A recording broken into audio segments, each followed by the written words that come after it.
We're live. Welcome everybody. Looks like we've got a few people already in the webinar. So thanks for everybody who's already in here. You'll see there's a chat on the side here. If everyone just wants to say hello and where you're located, that's always kind of cool to see where everybody's coming in from. So feel free to do that. If anybody has any questions, if you leave them in the chat, we'll kind of catalog them throughout, and we'll have a Q&A at the end of the session. So we'll give an opportunity for the answers to come then at the end of the session. So yeah, please do engage in there. And we also have a poll, and I'm just gonna start that now, and just briefly I'll add that to the stream. So which region do you focus your affiliate efforts on? So we'll just leave that running, and we'll take a look at that at the end of the session. So I'll just remove that for the time being. But yeah, welcome everybody. Today in this session, we're going to be talking about geo affiliate marketing, how to improve the effectiveness of your affiliate marketing program in specific geographic locations.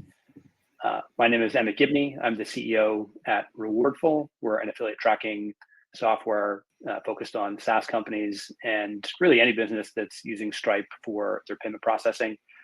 Today with me, I have my buddy here, Ishtvan, also known as That Affiliate Guy on LinkedIn.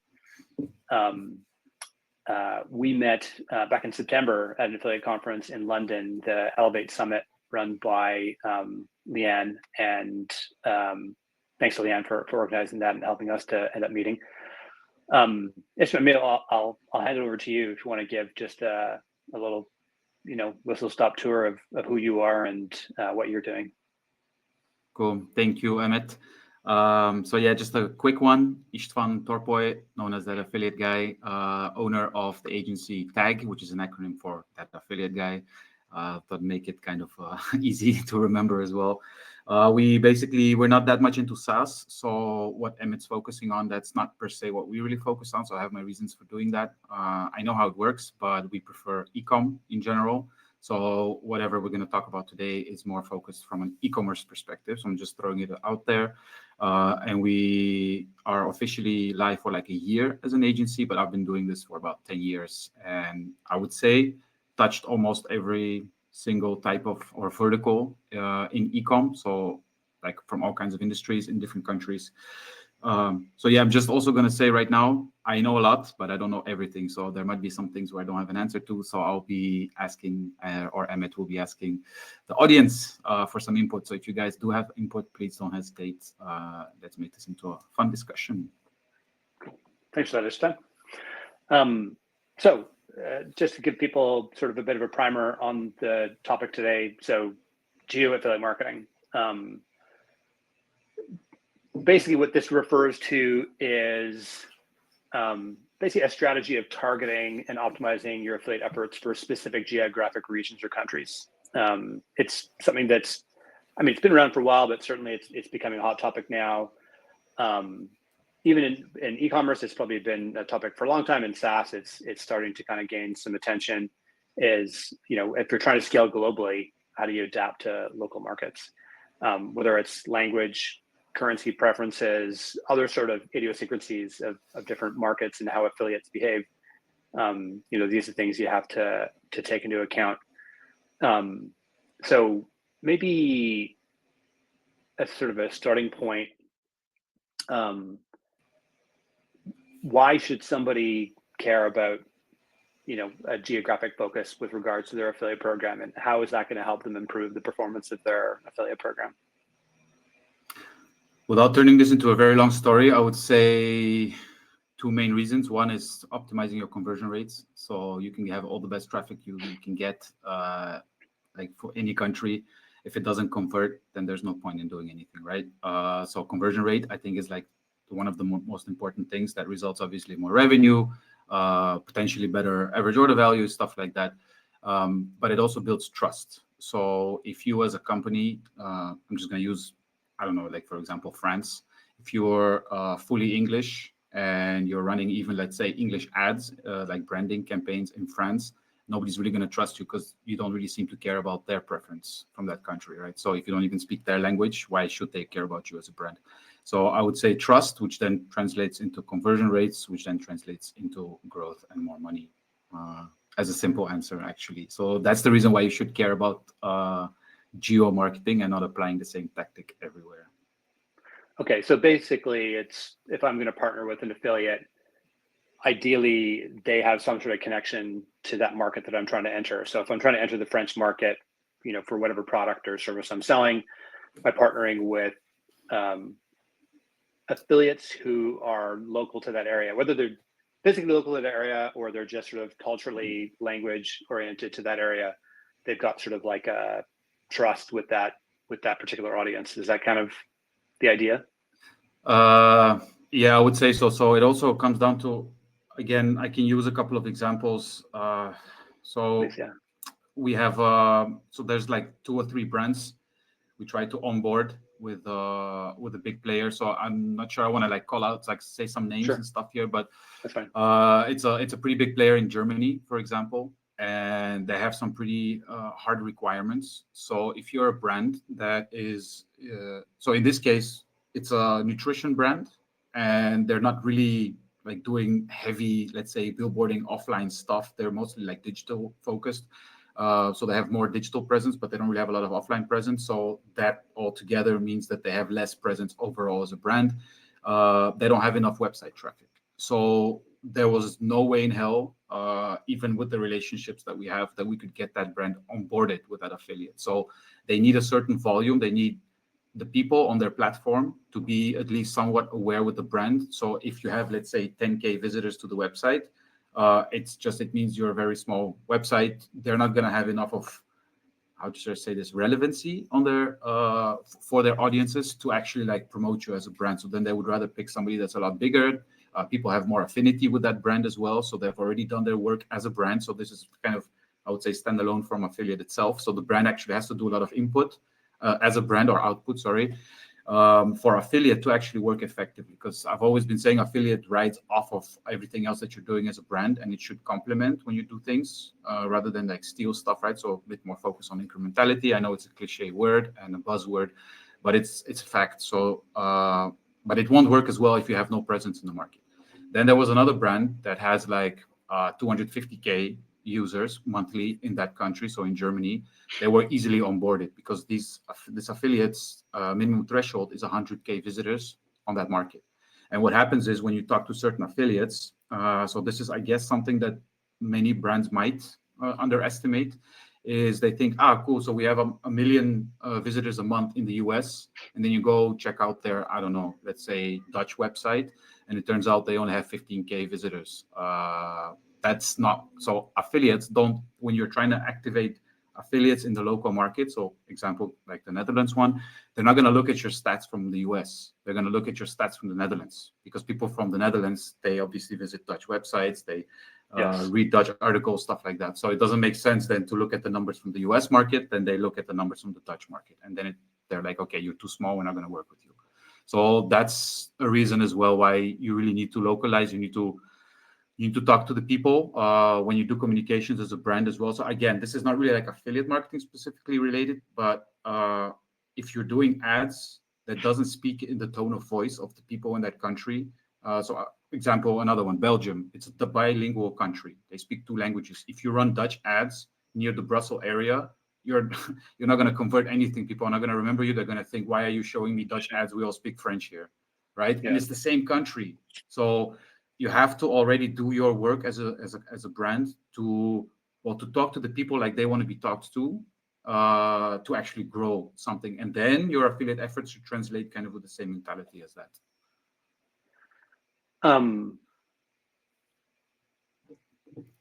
Have you had experience with, let's say, somebody who's working in one geo and wants to move into another geo? It's one thing if like I'm just a German brand and I want to localize to German affiliates, that makes sense. But let's say like I start off, I'm French and I want to move into German. Have you worked in that kind of scenario? And at what point does it make sense to try make that jump? You know what I mean? Like to actually, because to make the effort to go in, okay, I'm going to move into another market. Is there a certain scale that you should be looking to be at before that makes sense? Okay, that's actually a pretty good question, because the way that I usually handle this is if you want to open a new market. So I can use a recent example. It's a health and beauty brand.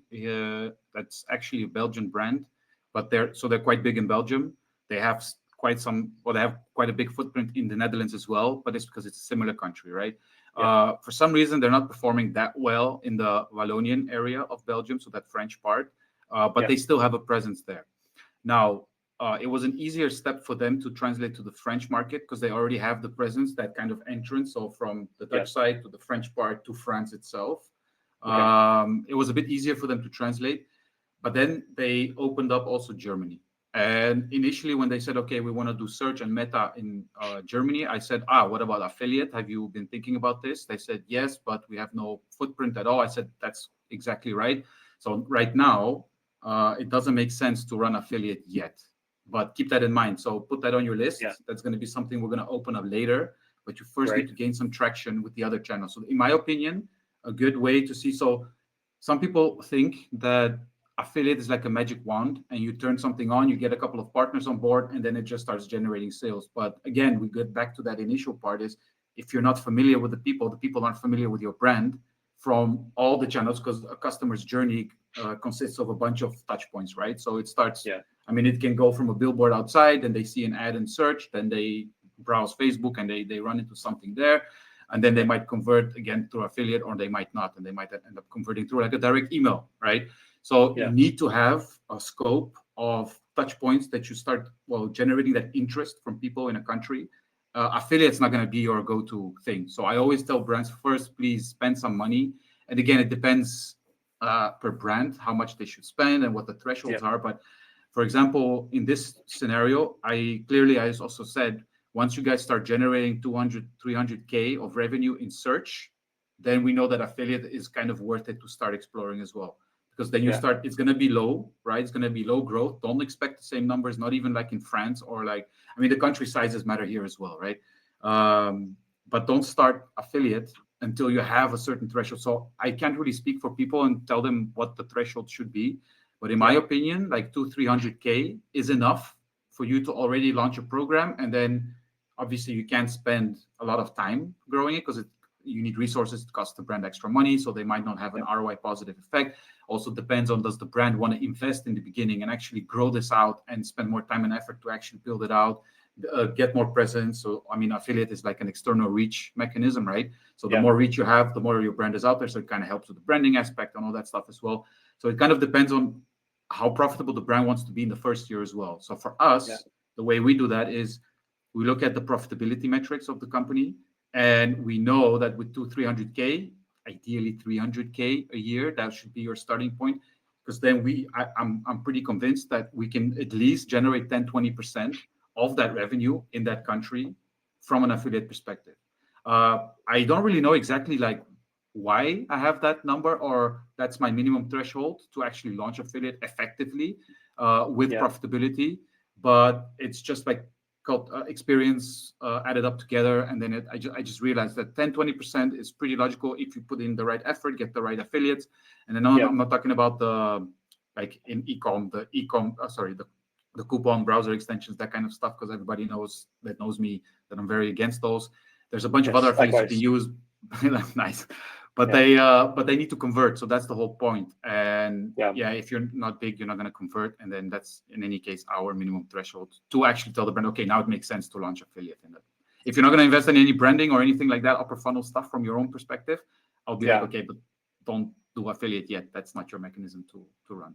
Yeah, I think definitely, I don't know the e-commerce space particularly well, but I think if in your world, say, where in order for agency to make sense, there needs to be enough scale, right, for it to make sense. Like if you're a really small brand and you're going to bring in a professional agency, are you going to have enough volume in your other activities to have enough volume in your affiliate to have enough volume for it to make sense for to have an agency. So I think that's probably where that 200, 300 probably is like a good starting point. That's sorry to like kind of budge in there, but so that's kind of a general approach that we use.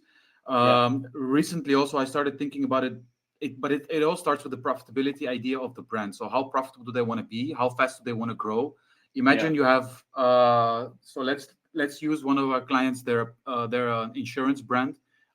They only have one purchase, and then if they don't cancel within like 30 days, they're stuck for the whole year. So they're not going to do a repeat purchase in the next 12 months, right? Yeah. But if you're like that health and beauty brand, the nutrition, I don't know, recently also launched like a custom furniture brand, those have higher likelihood of people buying something later again anyway. So yes, then you also have to ask the question, what is the customer lifetime value that we have generally as a business?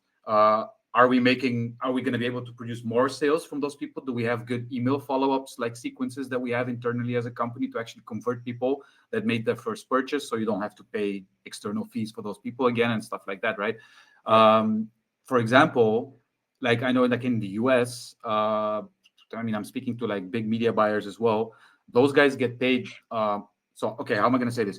Imagine the cost price for the consumer. So the end price is like $60. Those guys get paid like $80-$90 CPA.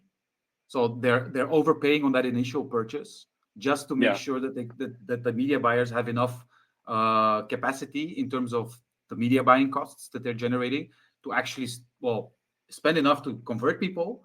And I'm not even talking here about funnels and things like this, and like the way the creatives are made and what kind of landing pages you use and all that. I mean, there's differences between US and EU. It's pretty huge in terms of compliance, and but it's more about their spend. They still have to be profitable, right? So the brands in the US, from this perspective, so let's use nutrition as an example, as a vertical, as an industry. In the US, it turns out that they're willing to spend a lot more on that initial purchase. So the initial customer acquisition coughs them a lot more, but that's because they know that they can upsell. The people will come back, buy a couple more jars of whatever, and higher lifetime value. Exactly. So it all depends on your lifetime values and stuff like that. How you approach the market. So if you're saying, I want to grow real quick, you can actually use affiliate as a mechanism, but you have to be willing to spend a lot more. And you don't really have guarantee that it will work because obviously you have no presence in the market. But imagine you're just selling one product that generally a lot of people might want. So I don't know, like weight loss. I mean, everybody wants to lose weight, right? It's still a hard product to do, but you're not going to get away with paying 20 euro CPA in EU when you can be running that stuff in the US for like $80 CPA. So you have to adjust your expectations depending on the local market trends versus what you're willing to pay to get those people through the front door in the first place. So it's very, it varies very, very heavily across industries, countries, and stuff like that. But that's just something also, just again, going back to the profitability aspect. So how profitable do you want to get? How fast do you want to scale? How much are you willing to pay, etc. Yeah. And come to your original point about like when you want to move into a new geo, really affiliate is an amplifier for what you're doing already. And so, you know, if affiliate can add, let's say in SaaS, it's often like 15 to 20% is like a healthy affiliate program is adding 15 to 20% to your existing MRR. And so if your existing MRR from Germany is 0, 15 to 20% of 0 is 0, right? So like if there's nothing happening within that particular market already, the amplification effect isn't going to do much to help you. So if you're like, okay, okay, we're in the Dutch market, we want to move into the German market, and you just start with affiliate, but there's nothing there already, it's going to be a bit of an uphill battle. But if you start off with, okay, we're going to do some upper funnel stuff, we're going to do some meta ads and search ads, we're going to kind of try to penetrate into the market just generally with our marketing, and then you start to build your affiliate program once you've got a bit of momentum in that market with your other efforts. And I guess we're going back to that trust factor as well. So once people have seen more of your stuff across, let's say, the internal channels, then they also trust a little bit more if you're on a listicle somewhere. So the top 5 softwares for this, top 5 weight loss products, top 5 I don't know, couches. It really doesn't matter. Comparison sites. So for example, let's use that insurance brand as well. So yeah, you need to have some kind of presence. Otherwise, people are gonna look at the list and be like, okay, but who are you? What are you even doing? And then they're gonna mostly click and most also often convert on the ones that they have already seen. So TV ads from, let's say, your top competitor in that market. So you better look at what competition is doing as well. And you really should, I wouldn't say follow their lead, but kind of do similar things just to get that interest from people in your brand. And once they see something from an affiliate source coming by, they have some relevancy, so they can connect that or the dots and be like, wait, yeah, I've seen those guys. Oh, that looks pretty interesting. Let's check it out. Let's click, let's compare and stuff. So yeah, you definitely need that output from the brand's perspective. So otherwise people see your brand and they don't even know what you're doing, to be honest. Yeah, exactly. That's something that I hear a lot of our customers talking about in trying to, when they're, oftentimes kind of green and trying to figure out how to like get their affiliate program up and running. And I tell people, like, the most important thing is an affiliate needs to have confidence that your program is going to convert for them.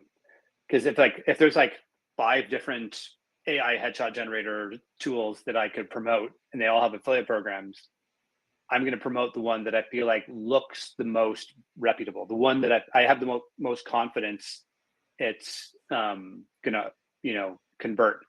And if I have a sense that one has a stronger brand than the rest, that's the one I'm going to gravitate towards. Fair enough. There's also a thing. So let's use comparison sites as an example. Imagine for some reason they don't have enough of brands listed on there. So there can be different reasons for it, but imagine they only have 3, but actually they want to offer a bit more to their visitors, right? Then they're going to look for 2 other brands. They're going to go into negotiations. And this is also where another thing comes into play is you can't apply the same payout models in every single country. So again, let's use a practical example from real life situations.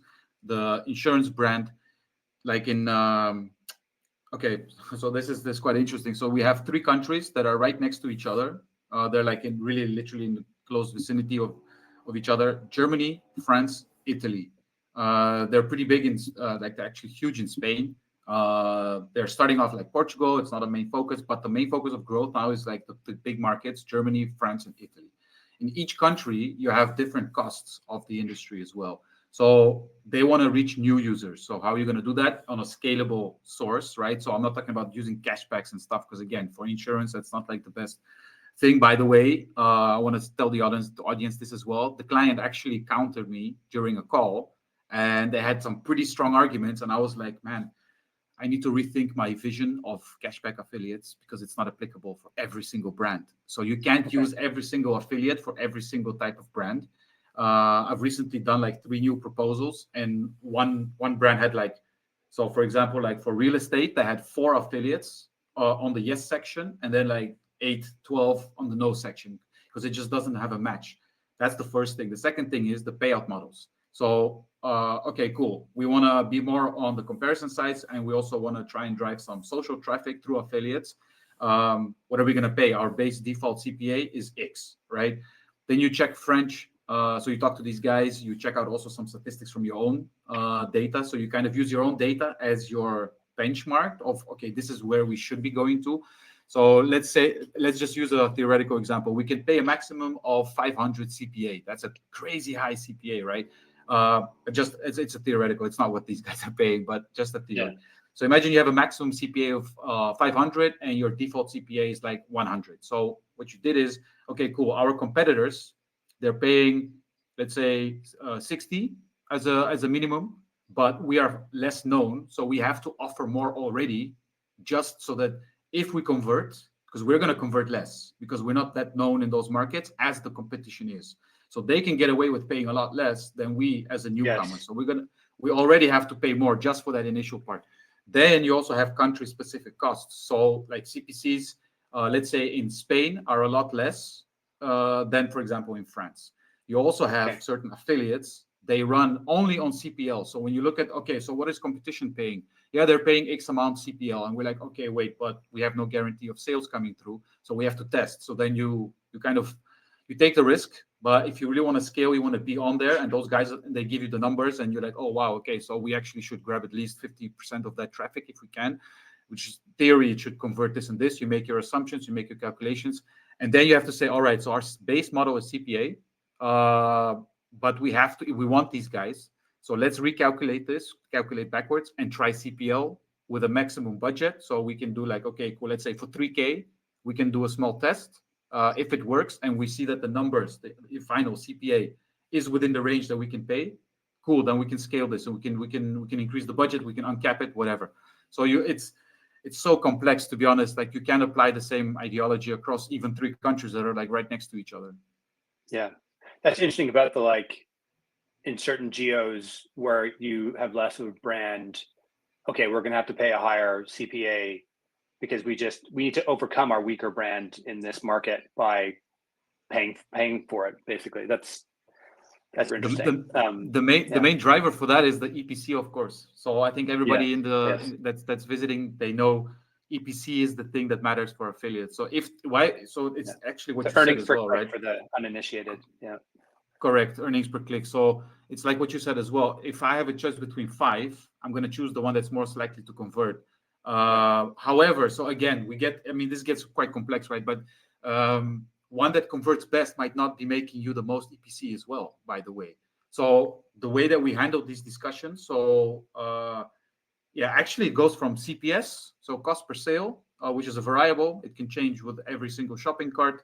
It can go for CPA, CPLs. We always try to look at the EPC of the affiliate, regardless of whatever conversion rate happens. So we know that we convert less, we pay even higher, the EPC should match. But then that means, okay, wow, so the number 1 guy is making almost 2 times more EPC than, let's say, the number 2 or 3 guy on the list. Okay, so we're going to need to like times 4 our CPA, right? So it's just EPC is the driving factor behind those decisions in most of the cases. So yeah, I would say it can vary, but you can even have a better EPC if you pay a lot more, if you're willing to, and you have the budget to do so. Even if you convert a lot less, you can still be in the same EPC range as the guys that are the number 1 top dogs in the market, and they pay a lot less. So EPC, 100%. What are some of the common recurring challenges that you've seen in trying to set up, and trying to kind of localize for different markets and affiliate programs? So the funny thing is, the brands that we work with, I haven't run into that for a couple of years now, because the brands that we work with, they're all aware of these little nuances. So, for example, let's get to like payment options. Netherlands, they want to do like bank transfers through the apps and stuff, like Ideal, it's called, right? So in Belgium, you have Bank Contact. In the US, you have heavy credit card usage. And if you don't have the Ideal option as an American company, you want to enter the Dutch market, you don't have Ideal, you're going to miss out on a lot of conversions, because people are like, hey, but I don't have a credit card. That's not what we do here. So payment options, I think, would be a big one for a lot of people. We don't really notice that because, again, these brands, they seem to already know this. They do their research before they actually get into the market. Same thing with, like, for example, shipping costs. You can't really, let's use the health and beauty brand as an example. They know that it costs them a lot more to deliver stuff to Germany. Their warehouse is like in Belgium. So they have to increase the shipping costs a little bit in Germany. If they wouldn't do that, they would lose out money on that actual process. So you have to do this research. So it's shipping costs, payment systems.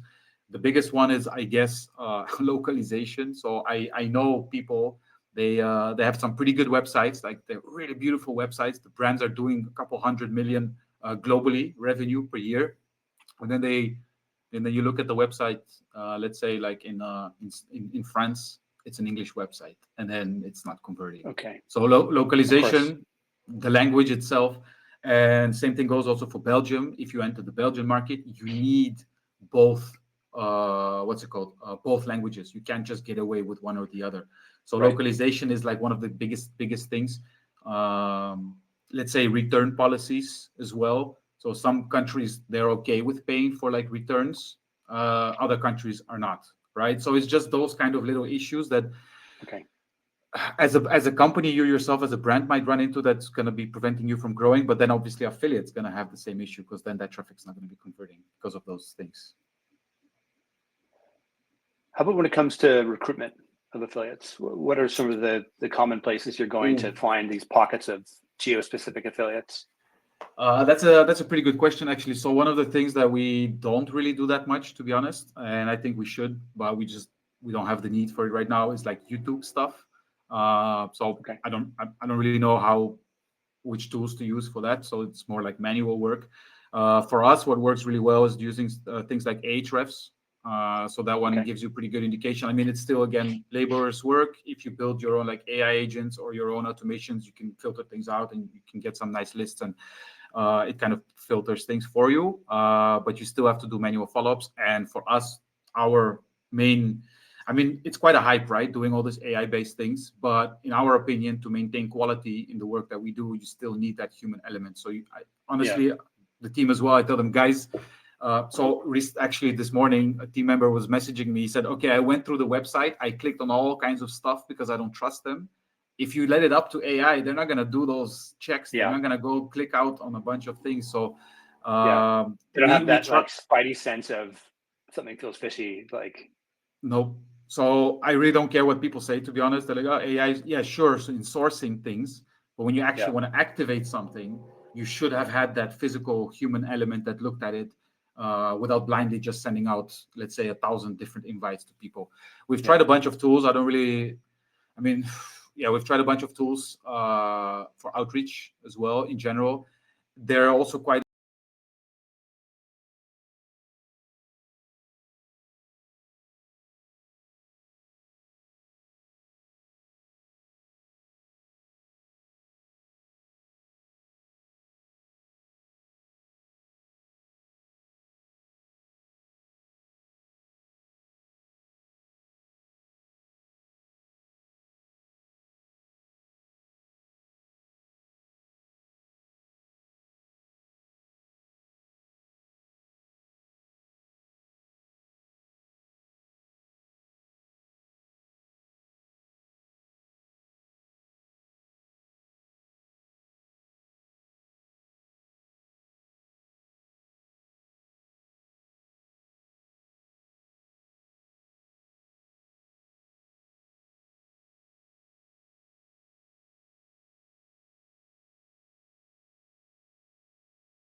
and like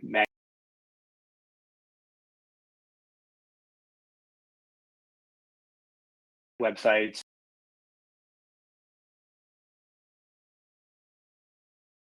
building lists,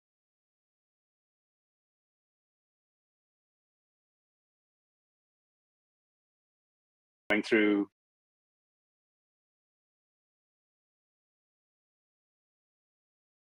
doing outreach,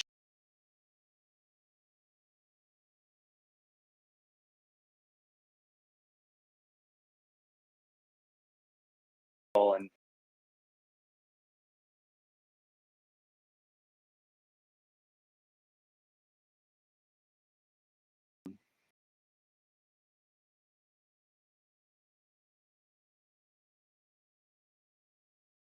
be helpful to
certain things, you need to have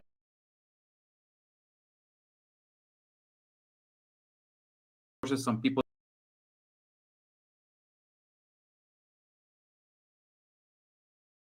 might speak the language.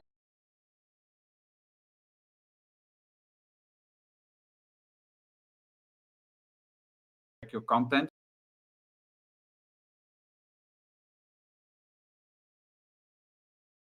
Yeah. Send it out because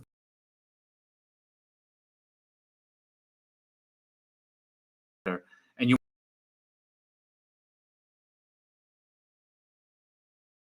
some affiliates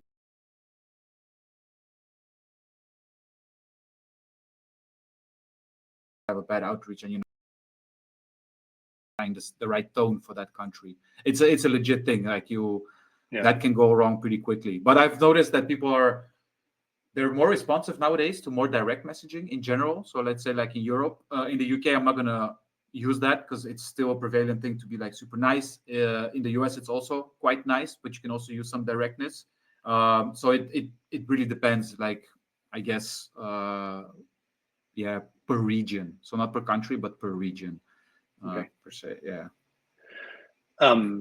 That's maybe a good segue to my next question in terms of language and localization is the assets and different resources that you're providing for affiliates. You know, how do you approach that? Like any kind of resources you're giving them, media kits, et cetera. Is it important that that's all localized into specific markets? Whether obviously the language is helpful, but are there other aspects like culturally that you should take into account as well? That's actually a pretty good question. I don't know if I have a direct answer to that one. So we generally have a generic approach to something. So for example, the onboarding of affiliates, we kind of use the same, let's say, professionalism in the way that we do things. So we provide them with the materials, we provide like what's called support, help in the exact same way everywhere. It's just that the way, just these nuanced conversations that you're having, they're a little bit different once you get. So for example, like in France, you need to, it's like a joke I used to make, but you need to go out, drink some wine with them, have a baguette, and then you're like friends and you can do some great business. Until you do that, they're not really going to be listening to you. It's actually a thing, but you should have a standardized professional approach. So I don't know if other people have seen this or not, but for example, like in the UK or like Germany, they need documentation. So if you don't have clear language, you don't have clear documentation on things, and they need to ask you 1,000 questions, they're already going to be annoyed with you. In other countries, like I said, Netherlands, they don't really need that. They just want to know, okay, what can I promote? How much can I earn on this? Let's go. I can figure things out. Also depends on affiliate types and stuff. But your approach should always be, I would say, similar in terms of professionalism. So always provide the service, always provide them the kits. Yes, do it localized languages. So for example, so let's use the health and beauty one, which is operating in 4 countries. We use the same type of visuals of products/people in the visuals. And the same thing goes, let's say, for an outdoor equipment, outdoor playgrounds brand that's running also in several countries. There, we literally use the same approach. So I don't know if you really like, let's say in one country, you shouldn't use people in it. In one country, you should, I don't know, actually use or have to use people to get that relevancy. I'm not sure if it goes that granular. So maybe if somebody else has an idea about that, happy to listen. But we just apply like a general mindset, but make sure that it's like a general idea of converting things. But obviously, we don't provide English banners to a French country, things like that. But there is a general approach to, cool, it's a person holding the cream, so people have a relevance, right? It's the same thing like an influencer. If somebody's not actually using the product, people will see right through it. But if it's more organic and they can relate, oh, that's the person, I kind of looked at them. Or so if it's the person holding the product, it's going to convert better than if it's just the product, typically. So not always again, but so just those kind of general approaches that are similar. But so I'd say localization is the biggest thing in there. I mean, like formats and stuff is the same anyway, right? So if you run display ads or social ads in France, Germany, Italy, Bulgaria, Poland, I don't know, UK, it's all going to be the same because you're using the same platforms, Meta, Google, things like that. So the sizes are all going to be the same. You have to give them the variety and the option of, okay, choose what you want to use. I think that's that's why a lot of it is standardized, but localization is the biggest one. That's different. Cool. Well, I think we're getting into sort of Q&A territory here, and it looks like we've got a lot of questions in the Q&A section. If anyone does have questions that they haven't asked into the chat yet, this would be a good time while we kind of get going into the Q&A. Let me pull this up here.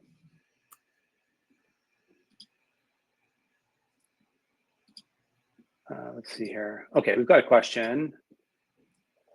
It's a question from Jonius. Ishtvan, we sell web reputation reports about people we work in SaaS style.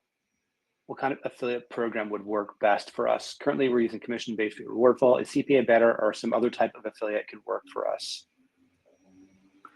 Well, if it's SaaS style, obviously, it might be a generic answer, but I would say hybrid model. So people, let's say they download something, maybe like a report or sample something. You give them a small CPO. I don't know if it's anything worth to you. So if those people, if you see your data, so by the way, how do you define commissions for your company when you want to do an affiliate program? Is you have to look at what is it worth to you as a brand. So if you already know, okay, we're paying 150 euros per lead in search, we know that we need 3 of those leads to convert. So then my CPA would be 450. Then you could translate that into affiliate as well. So you can apply the same ideology. But if you don't know what it's going to cost you, it's going to be very risky to do affiliate. By the way, that's the reason why we also say do some paid media first. So we have an indication of how people in the market act so that you understand what kind of commissions you should be using to build the program. So in this case, if you're doing SaaS style and you're doing CPAs, and I don't know, have you had conversations or some feedback from affiliates? Because honestly, for like SaaS style thing, I would definitely do something like rev share. So on the recurring revenue that you do, obviously that's like a common thing in SaaS. But if you really want to make it like super interesting for people, try to link as many conversion points on your website to a payout. But don't use conversion points. So I'll use how do you call that in English? So basically like home renovation things, like for example, getting a new kitchen or something like this. There's people that download a brochure. You could hang a CPL on that, but if you know from your data that 100 people download a brochure and nobody actually ended up booking an appointment to go discuss a new kitchen, then what's the point of hanging the CPL on the brochure? So use your internal data to see which points actually convert if you have the ability to do that. If you don't have a CPL in this case, just do CPA and then a percentage on the rev share that comes afterwards. For like generally 12 months, which is quite common in SaaS. You don't have to, but they will compare you to other SaaS brands that might be doing something similar. And there is a pretty high likelihood that they will have that time frame. So like 12 months on rev share. Cool. I have a question, and this isn't necessarily anything to a geo-specific, but it crossed my mind as like for our own affiliate program. And you're like you were saying before, you're more e-commerce than SaaS, so it might not be your wheelhouse. But what's your view on paying upfront for a customer where the lifetime value might be on average is high, but it's uncertain? So like SaaS, for example, a SaaS business might have an average customer lifetime value of $2,000, but they're like Rewardful, for example, we charge $49 up a month, and then some percentage of customers will be worth quite a bit of money, and some will pay once, and we pay a 25% commission. But what if we were to do, we're going to pay 100 or 200 upfront, and that's cheaper than what we would pay for, say, maybe a Google ad, but it's maybe riskier because all the elements that might come in with affiliate fraud and things like that. So what's your thinking on like upfront commission for something where the value comes over a long period of time? So you have to look at this from a perspective. Okay, so you have a brand perspective and you have an affiliate perspective. The brand's perspective is you want to be profitable on the sales you make, right? Otherwise, there's no point in doing it. So with every single conversion, you don't really know if the client's going to stay for 3 months, 6 months, 12 months, 2 years, 4 years. So you have to use averages. So on some orders, you're going to be paying too much. On some, you're going to be paying too little. It's a fact. Like there's no way of getting around this. I'm not really sure how that's going to change, to be honest, but you will be overpaying on some things and underpaying on other things. Then, so this, I guess affiliates, they're not stupid. So you can get away with it for smaller affiliates because they might not have the experience. They might not have, well, I would say just the experience. They might not have run as many of those kind of offers before. So they don't really just to know. get the more money up front, like. Exactly. And they just let it go. So I would say those are typically the smaller ones because they just don't have the experience. Then you have the bigger guys. They realize, they understand. They're like, hey, wait a second. And they will probably ask you at some point, what's your customer lifetime value? If you want to keep us on board, you need to tell us this so that we can understand if our deal makes sense to push you. So it's going to be like, well, you need some balls to do this, I guess. So it's, again, typically it's the medium bigger guys that will end up having these conversations because they know that they can deliver the traffic. They know that they generate lifetime value for you as a brand. So they want to get paid for it. They're not happy with even, let's say, if you go from 25 CPA to like 200 CPA, they know that on the rev share, typically on average, again, average, so they have to use averages, they will make more. So they're like, no, but I don't care about that CPA increase. I'll take the rev share. Give me a normal CPA and I'll take the rev share. So it really depends on the affiliate, but you as a brand, you can try and force whatever you want. Like you potentially you could start as I mean, it's kind of you as a brand kind of lowballing them, I guess. You could start off and say, how far can I get away by offering them this and see how they respond, right? If they really are confident in what they can do, then they'll be like, okay, cool, just give me a lower CPA. I'll do on the rev share because I know I can deliver you quality traffic. So you kind of put the responsibility back into their shoes. And then you have to see if it makes sense for you to pay that. If your average, let's say you pay 20, 25% rev share, and they're like, yeah, but I want 50, 60% rev share for 2 years, you'll say like, hey, but that's not how we work with. Unless you can generate some insane volumes, we're willing to drop in our profitability because we know that we can generate a lot more, right? But again, so you have to have this, it's a fine line, it's the negotiations, but you can try and lowball as a brand, see how far you can get. The affiliates that agree to it, cool, just run with it. The ones that don't, you have to be willing to pay something else, so like the rev share. Yeah, interesting. I'm not saying to load the ball them all the time, but you could do that. I think the thing to do, it could be interesting if you're trying to establish like your brand, like if you're not an established brand with affiliates and they might lack confidence, like, 20%, but like maybe no one uses your product, but $200 up front, $100 up front. Okay. Like I'll give it a go. And you might kind of incentivize people to give you a try. That's actually a good point, Emmett. I think I wrote about this a few months ago, like the payout conundrum. So the more unknown you are, they want that security for delivering you the client, but the bigger you get, they will tend to switch more to the rev share model. So that's a good point. Yeah. Interesting. Okay. True. All right, got another question here. How do you decide which locations to prioritize first when launching a geo-targeted affiliate program? Is it always based on existing customer traction? I would say where there's the highest need for the product you're selling. So if you don't have full, how can I say, okay, do I have a good example of this?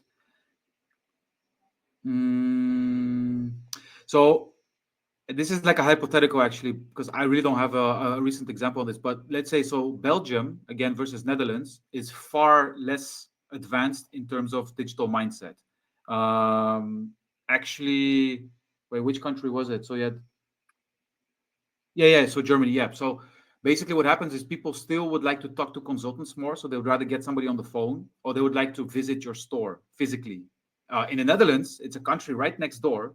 It's the complete opposite. People would rather do things more online, efficiency, quick, cool. So, sorry, what was the question again? I lost my trail of thought. It was basically like, are there other factors in terms of prioritizing which country to go into next, or is it basically like existing traffic? Are other channels are performing well in Germany, so let's go there as our next location. Yeah. So sorry. So sorry. I just lost it there. So imagine that you're selling a completely web-based service, and you're doing everything like through, I don't know, through AI chatbots and stuff like that. Why would you focus on a country like Belgium that doesn't have that mindset so digital first mindset? I would then focus on countries where it's much more developed, that mindset. So it Yeah. just doesn't make any sense. So it's not per se, I would say, existing customer traction. I would say it's more on the necessity for your product. So I think that would be the main reason. So if you have the biggest, let's say the highest keyword search volumes, so the biggest, maybe not the, just trying to think of a real example of something that's, I don't really have one right now, but what's being sold in one country more than in another. So yeah. So I mean, it's a pretty stupid example, but imagine I'm a bratwurst creator, right? I know that I will obviously, and I'm like a French brand, but I decided, okay, cool, I can make my own variation of bratwurst. Why would I focus on an East European country when I know, like in Germany, or let's say Italy, when I know that in Germany people eat bratwurst all the time, right? So it's just you need that. Sorry, that was a stupid example, but I guess just to prove the point. I think bratwurst has very good product market fit in the German market, so it's probably a good example. Product market fit. Sorry, that's the term exactly. So I think that's the main driver on how to determine where you have the biggest chance of success with an affiliate program. Cool. Another one from Fotini here. Are there any regional metrics or KPIs that I should be paying attention to that might differ from global benchmarks? Return rates in e-commerce for sure. I guess for SaaS it would be cancellations. So maybe some markets they just don't stay customer as long. Maybe so. For example, like in the Netherlands, you have a very, very high. Okay, so that's a pretty good one actually. In the Netherlands versus Belgium, it's just, sorry, I keep using those, but they have some really big differences just from those two countries. So like the telco and energy utilities, so like your electricity and gas bills. In the Netherlands, they typically switch once per year. So there's like a season for it. That tends to happen around November. It really picks up. Same thing with like insurances, like because you can only switch up until I think February for your health insurance. So they typically get stuck there for like a year or 3 years into their contracts, and then they switch later. So every year you have the race for switching things. In Belgium, they don't have that. So you can literally switch every month. Yeah, so it really depends what kind of game you want to play as a brand to make your decisions. But the main KPIs, I would say returns, cancellation rates, average order values. So for example, in Germany, I know that most of the brands that we do in Germany, they have higher average order values than, for example, like in Italy or in Belgium. France is a bit similar-ish, but those are KPIs that you want to pay attention to. Is like, okay, where can I generate? So why would I choose Italy? And let's just assume every other factor is equal, but I can generate more revenue, average order value, so more revenue in Germany versus Italy, plus the market's a lot bigger. Why would I not kind of step into Germany first versus Italy? Yeah, assuming all other factors are equal. That's just a plain comparison. So yeah, AOVs. I guess conversion rates you can't really say anything much about because you don't have any data yet. Competition. So where do you have you have a lot of competition and you don't have like sick benefits, then that might not be the best choice to go because you're gonna just be there, but people are not gonna be interested in you, I guess. Yeah, that makes sense. All right, I got one more question here. This is from Fabio, a friend who recently started as affiliate marketing for a premium mattress brand. He looks for APAC and Australia affiliates. He tried everything already he knew. What would you recommend? Brand-to-brand partnerships, improved tools for his existing affiliates, ask him how he can help them to scale, or being more present offline and online to receive inbound. Maybe to kind of summarize, so he's trying to find affiliates in APAC and Australia. He tried everything he already knew. What would you recommend him to do to try and, I'm assuming this is like an affiliate recruitment question. That's how I'm reading it as well. So I guess he wants to scale faster because he's running into blocks that he just can't find interesting affiliates. I don't know the reason. So this is kind of a pretty broad question. We need a lot more details actually. But in general, I would then try to focus a bit more. So again, depends on how much commission they're willing to pay, what are the conditions of the program, how much competition do you have, etc., etc. But my answer to these kind of questions is generally, if you want to try now and actually scale faster, start going for media buyers. So media buyers are like super scalable. They invest upfront as well, so it's less risk for you, but you have to be sometimes willing to pay a little bit more. Then you can focus more into like product seeding kind of thing. So I would try some influencers, some local influencers. If you have some mattresses you can give away, or give them like a huge discount. So not all require a free product, but you can give huge discounts. I'm pretty sure the mattress has a good margin levels as well. So try product seeding.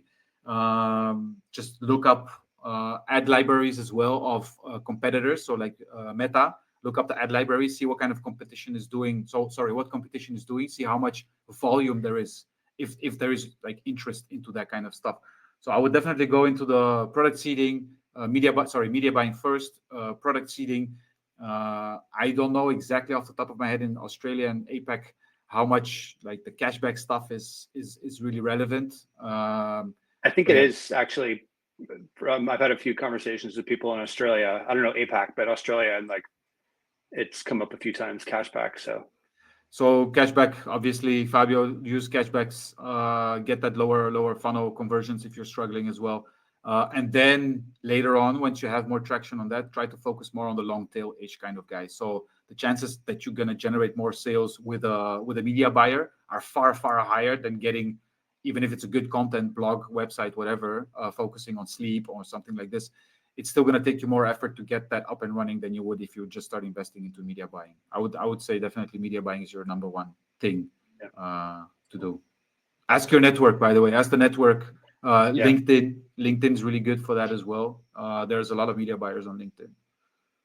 Cool. All right, thanks, Ishtvan. Before we wrap up here, just quickly going to show the results from our poll we started. No way. It's kind of what I would have expected. It kind of, a little bit more than like, so almost 50-50 split between North America, Europe, a little more North America, and then like a smattering of the rest. It's generally what I've observed. So makes sense. One of that's actually interesting. I was also thinking it's going to go up and down. But I was hoping a little bit more for Europe, I guess. But my examples were so Europe focused as well. By the way, one of the last things as well. So one of the things that we notice a big difference in, like for example, cashback affiliates. Let's say like US versus Europe. In the US, it's a bigger, well, for us, problem. But there you have this cashback extension stuff, right? In Europe, their default business model is without the extension. So there's a lot more cashback affiliates that don't have that extension, and they don't have that as a requirement to go live.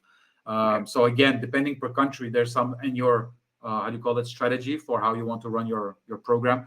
I know that I wouldn't be able to use as many cashback affiliates for certain brands in the US because of that extension problem, as I know that we can use them in Europe. Just as that was like a practical example. I know that I'm going to have to pay more in the US for the conversions in general, because it's a bigger market. There's more competition. There's the payouts are a lot higher than you can get away with in Europe. So like nutrition brand, if you're using the Europe tactics in a US market with that crazy competition, you will never like get off the ground. So you really have to adjust your, again, going back to that initial acquisition cost. So huge differences there actually. Cool. Well, we're in the last minute here. Before we say goodbye, Ishtvan, is there anywhere you want to kind of send people to in terms of where to check you out online? Two things, I guess. The website, thataffiliateguy.com. If you're a brand that potentially could use some advice or something, please feel free to check out the website. Services are listed there, some cases as well. And then LinkedIn, stay tuned for more content based on real life experience from affiliate marketing. Cool. And if you want to follow myself or Rewardful, obviously it's rewardful.com. We have a free course available at academy.rewardful.com. So if you want to learn more about affiliate marketing from a SaaS perspective, go check out academy.rewardful.com. And of course, come and follow me on LinkedIn is probably where I'm most active. If you search for Emmett Gibney, I'll probably be the first one, hopefully, to show up. And then of course, Rewardful, the company page, we're pretty active on LinkedIn as well. Ishtvan, thank you very much for taking the time to join me today. Really appreciate it. It was great to hear from you. And to everyone who came, thanks so much for coming to join us today. It was, great of you to come and join us. So thanks, everybody. Cool. Thank you, Emmett. And thanks, everyone, as well. Have a great day. Bye.